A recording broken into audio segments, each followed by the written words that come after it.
C'est bientôt terminé, on va bientôt partir. Je vais donner la parole à Dina. Bonjour, je prends la parole au nom de la campagne unitaire pour la libération de Georges Abdallah.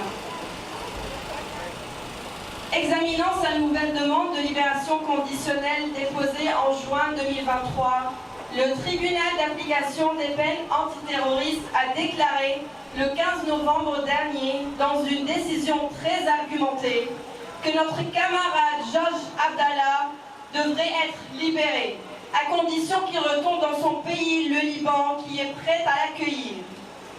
Cette décision fut aussitôt suspendue par l'appel du parquet national antiterroriste, démontrant ainsi l'acharnement continu de l'État français à l'encontre du plus vieux prisonnier politique en Europe.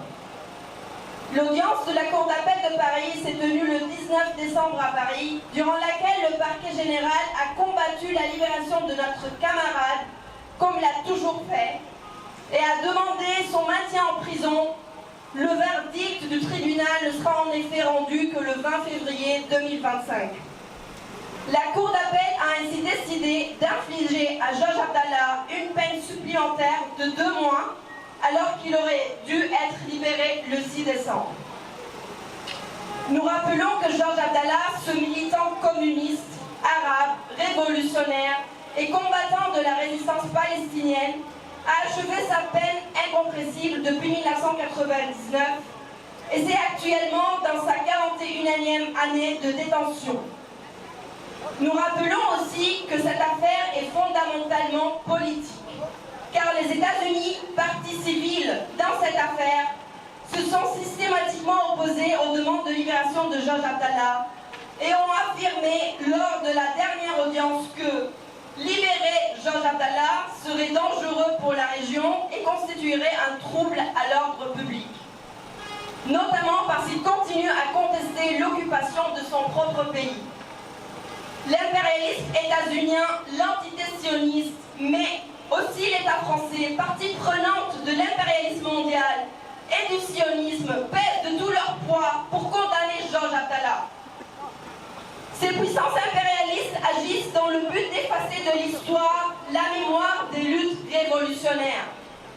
C'est pourquoi notre camarade révolutionnaire reste incarcéré après 41 ans, simplement parce qu'il n'a jamais renié son combat, qu'il a refusé de se repentir et qu'il demeure fidèle à ses convictions révolutionnaires.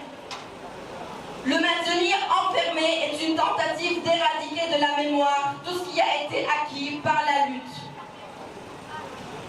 Ces puissances impérialistes n'ont aucune honte de continuer à donner des leçons à Georges Abdallah alors que depuis des décennies, elles mènent une politique criminelle au Moyen-Orient, au Liban, en Syrie et en Palestine, en soutenant militairement, financièrement et politiquement une entité coloniale, sioniste, terroriste et expansionniste qui commet un génocide en Palestine depuis 1 an et 3 mois. Rappelons que l'administration de Biden vient hier, samedi 4 janvier, d'approuver une vente d'armes de 8 milliards de dollars à cette entité sioniste. Dans un pays prétendant être un pays de droits de l'homme, Georges Abdallah demeure ainsi le captif illégitime de l'État français.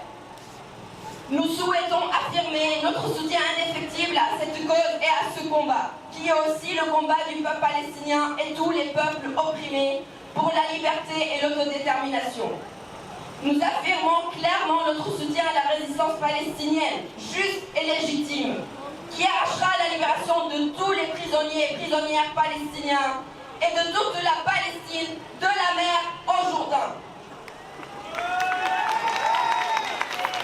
Après le succès de la manifestation à Paris, qui a réuni des milliers de personnes le 21 décembre dernier, mettons-nous à nouveau en marche et engageons toutes nos forces et toute notre énergie d'ici le 20 février pour que 1000 initiatives fleurissent pour démontrer à l'État français et à sa justice que toujours plus nombreux et dans l'unité la plus large, nous sommes déterminés à continuer à défendre notre camarade et à agir jusqu'à sa libération effective. Multiplions les actions pour que soit enfin gagné ce rapport de force et faire de la détention de Georges Abdallah pour l'État français un prix plus lourd à payer que sa libération. Nous qui luttons pour obtenir sa libération, prenons exemple sur ce combat dans nos luttes quotidiennes.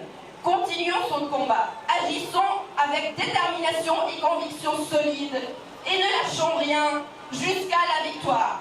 Georges Abdallah, gloire à ton combat. Le 20 février, Georges Abdallah doit être libéré. Palestine vivra, Palestine vaincra. C'est seulement ensemble, camarades, que nous vaincrons. Georges Abdallah, gloire à ton combat. Georges Abdallah, gloire à ton combat. Georges Abdallah, gloire à ton combat. Georges Abdallah, gloire à ton combat. Je voudrais, après ce que vient de dire Ondimar, dire deux choses. La première, c'est que ce mercredi 8, à Pau, il passe en procès au conseil de prud'homme Timothée Esprit, qui a été licencié parce que sur sa page Facebook, il a mis le drapeau du FPLP.